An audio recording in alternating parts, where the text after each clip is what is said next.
Welcome to my new channel Supta blogs. আমি এখন ready হব একটা মন্দিরে যাব, অন্নপূর্ণা মন্দির। আমাদের শিলচরে একটা মন্দির আছে অন্নপূর্ণা মন্দির। ওই মন্দিরে আজকে একটা পুজো আছে, তো আমি তোমাদের সাথে শেয়ার করব। আমার সাথে থাকো, ভিডিওটা লাস্ট অবধি দেখো। মন্দিরের পূজাটা আমি তোমাদের সাথে শেয়ার করব, যতটুকু পারি একটু একটু ক্লিপস যতটুকু আছে অতটুকু আমি তোমাদের সাথে শেয়ার করবো। ভিডিওটা লাস্ট অবধি দেখো। আমরা মন্দিরে এসেছি পূজা করার জন্য। তো इन्हें भूख लगा है, जाओ खेत जो कोई चिकन उठा करके ले आओ, उसे वो बना बना के हम लोग सत्तू बना के इनको देंगे खाने के लिए।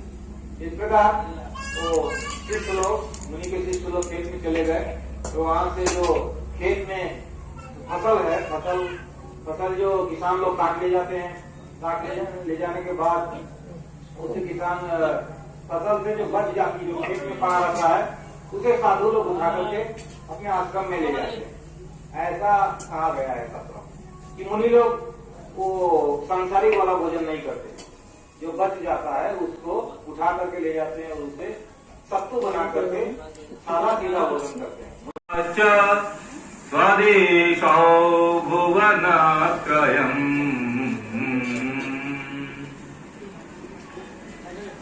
मंदार कल्पहरि चंदन पारिजात मदेश शांक मणिमंडित वेदि संते अरिंदु मौल्य सललाट सदर्द नेत्रे दीक्षां प्रदेहि गिरिजे क्षुदिताय मह्यम।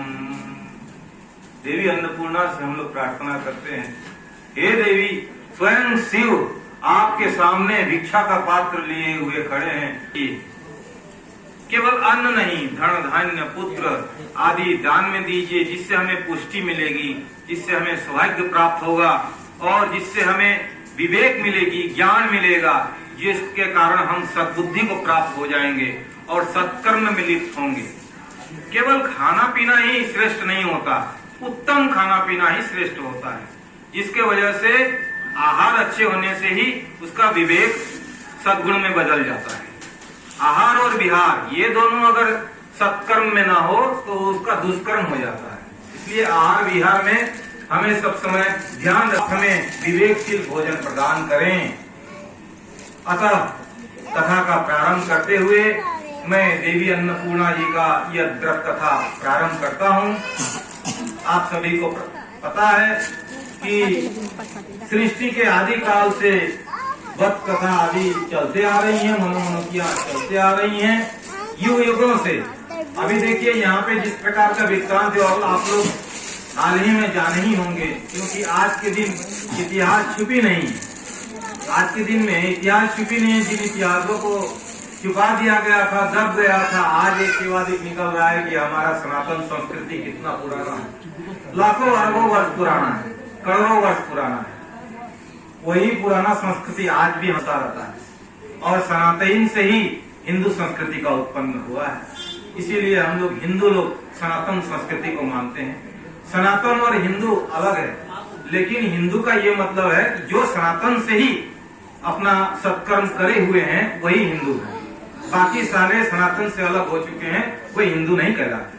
इस प्रकार सनातन शाश्वत धर्म है।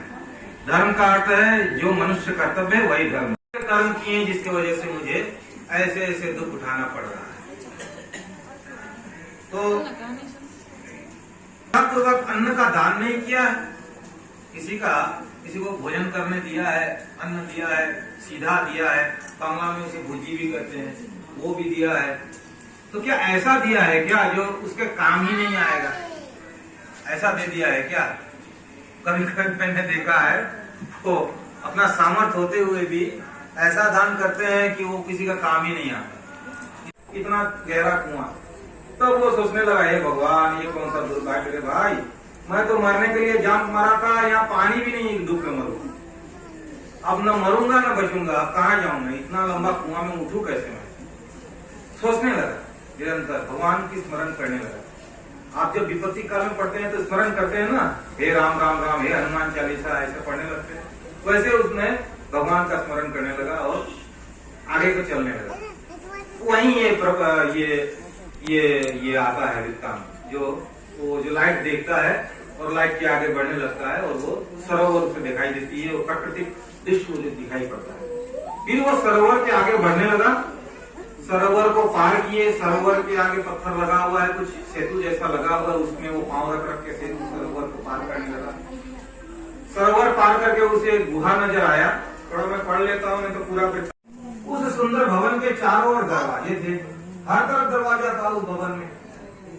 उस ब्राह्मण को बेरोक तो उस भवन में प्रवेश किया, कोई रोका नहीं उसे। बहुत सारे वहाँ पे प्राणी मौजूद थे, लेकिन किसी ने रोका नहीं, अंदर चले गए। लेकिन अत्यधिक अंदर जाने पर वो पुरुष कैसा था, उसके माथा में जटा था, माथे में चंद्रमा सा दिख रहा था, उसके गले पे सर्प था। इस प्रकार वो पुरुष वहाँ पे ऐसा नृत्य कर रहे थे। ये बोला ये कौन सा जगह में आ गया भाई, कहीं में मर तो नहीं गया? वो डर गया क्या कि लोग कहते हैं कि स्वर्ग ऐसा होता है, तो मृत्यु होने के पश्चात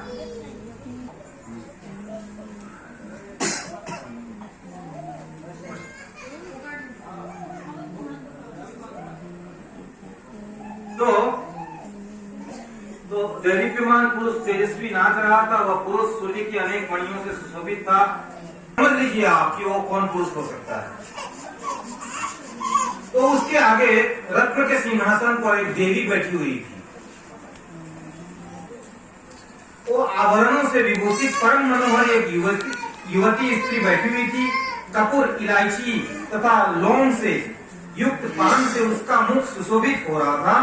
उसका शरीर बंदूक पुष्प गुलदुपहिया के पुष्प के समान अत्यंत लाल जान पड़ रहा था। जो स्त्रियां अच्छे अच्छे पकवान बनाए, सबको इकट्ठा किया, से अन्नपूर्णा अन्नकूट किया। इतनी कथा सुनाकर भगवान कृष्ण ने युधिष्ठिर से कहा, हे राजन, पंचवक्त्रं त्रिनेत्रं शूलं वज्रं च खड्गं परशुमभयदं दक्षिणांगे वहन्तम् नागं पाशं च घण्टां डमरुकसहितं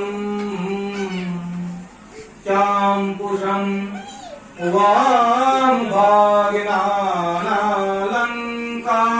वामभागिनालङ्कारयुक्तं स्फटिकमणिनिभम् पार्वतीशं नमामि। वन्दे स्वयंभूमापतिं सुरगुरुं वन्दे जगत्कारणपङ्कजं वन्दे सूर्यशशाङ्कवन्दिनयनं वन्दे मुकुन्दप्रियं वन्दे भक्तजनाश्रयं च वरदं वन्दे। उस सुंदर भवन के चारों ओर दरवाजे थे, हर तरफ दरवाजा था उस भवन में। उस ब्राह्मण को बेरोक तो उस भवन में प्रवेश किया, कोई रोका नहीं उसे। बहुत सारे वहाँ पे प्राणी मौजूद थे, लेकिन किसी ने रोका नहीं, अंदर चले गए। लेकिन अत्यधिक अंदर जाने पर ये मयंक है, अन्नपूर्णा मंदिर का पुरोहित, छोटा पुरोहित। तो गाइस, इसको देख के आप मेरे चैनल को सब्सक्राइब और लाइक कर लेना। बोलो पुरोहित, छोटा पुरोहित। ये छोटा पुरोहित को देखना। इन फ्यूचर में ये अन्नपूर्णा मंदिर में आप जब आओगे तो यही पुरोहित होने वाला है फ्यूचर में। मैं ने क्या पहना है देखो, धोती पहना है, धोती पहना है। मैं देखो देखो क्या पहना आपने। छोटे कोई प्रश्न अगर कभी उत्पन्न हो तो मुझे अभी मतलब क्यूट सा, मतलब